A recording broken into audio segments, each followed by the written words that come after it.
Pleasant day, everyone. I am going to discuss ethical issues in collecting and interpreting qualitative data. This is Maria Claire M. Guevara. And to start off, let me present to you the objectives for this presentation. First, discuss ethical issues in collecting and interpreting qualitative data. Next is elaborate the specific roles of a researcher in observing ethical standards when conducting a study. And lastly, provide specific scenarios and appropriate actions to take when collecting and interpreting data. Okay, when we say data ethics or research ethics or norms, promote the knowledge, truth, and avoidance of error, and protect against fabricating, falsifying, or misinterpreting research data. Data ethics, no matter what tool is being used, should be in place in order to protect the dignity, rights, and welfare of research participants. Providing informed consent to participants assures subjects of the privacy of their personal data. There it goes confidentiality and anonymity. It is to protect the privacy of individuals, address biases in data, ensure transparency, and promote responsible use of data. So it's very important that as a researcher, you are very familiar or you're aware of the research ethics and the rights of your participants. Now, let me present to you three cases. Like in case one in 2016, HIV research using face-to-face interviews. So the suggestion of the ethics committee here, okay, they saw that the main weakness of the study lying in its recruitment procedures, where informants will be recruited from the school or offices, and suggested that the researchers use NGOs that work with people living with HIV or AIDS. It is very sensitive. It's a very sensitive type of research. Therefore, the as a researcher, you must be careful in choosing or in recruiting your participants. These organizations are more readily in touch with those who have exposure to MSM or males having sex with males activities and will likely create a better environment for potential subjects to narrate their first-hand experience. So that is the first case. Instead of recruiting or getting your participant from schools or offices, so you have to contact NGOs that work with this kind of people. Next, case number 2, 2018, in-depth interviews with pregnant women. The Ethics Committee emphasized that the informed consent process should be conducted in order to protect the participants from physical, mental, and social risks. We all know that when we say pregnant women, they are their physical safety should come first, sorry, and that and also their mental and social health should be really considered. Okay, so it was suggested that the researcher should ask for assistance from the healthcare workers in the antenatal clinic to help identify potential participants who may be willing to join the study, and that interviews should be conducted in a private room. Recordings must be kept confidential and names of participants must not be identified.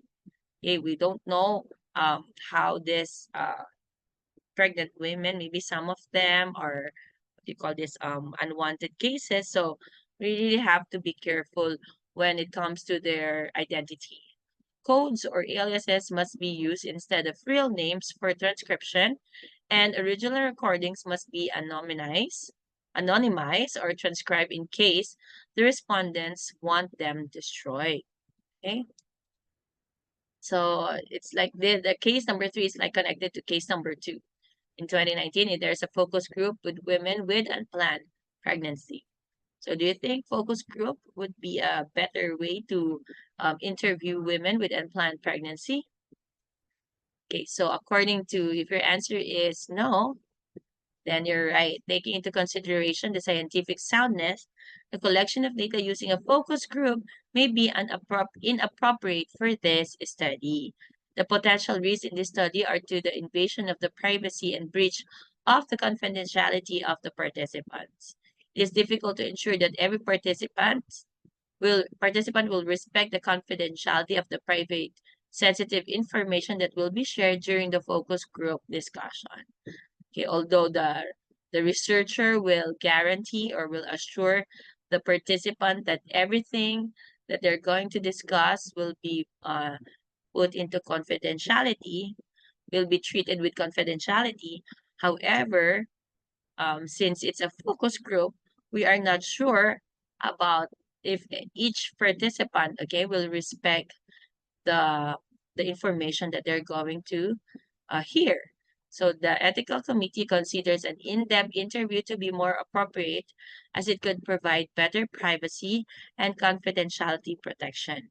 Given the vulnerable nature of these pregnant teenagers, a focus group is not a good choice on ethical grounds. Focus groups are riskier with regard to ethical considerations than are on-one interviews. So for this type of participants, um, it is still the one-on-one interview is the best way, or it the best way to collect data from these participants.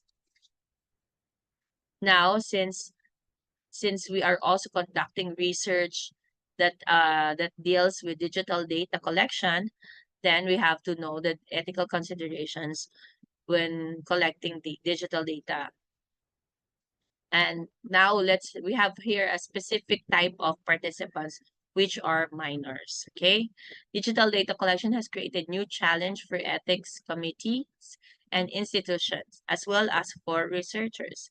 In the study of Paca et al. In 2020, they identified 6 themes that address ethical considerations regarding digital data collection in research with minors, and these are: first, consent, as well as assent, is an ethical imperative when using digital data collection in research with minors. I believe data privacy consent form is also part of this, right? Next is data handling. Safeguarding data includes data encryption, storage location, and secure server technology. So secure, you have to assure all your participants that all the data will be handled with confidentiality, and that only the researcher has the access or to this data that you are going to acquire. Okay, minors' data rights. The contemporary issue of minors or data rights or digital data rights is part of a much larger rights movement influenced by the establishment of the United Nations Convention on the Rights of the Child in 1989. Historically, minors have been framed as a marginal group with little, if any, opportunity to weigh in on matters like research that affect their social worlds.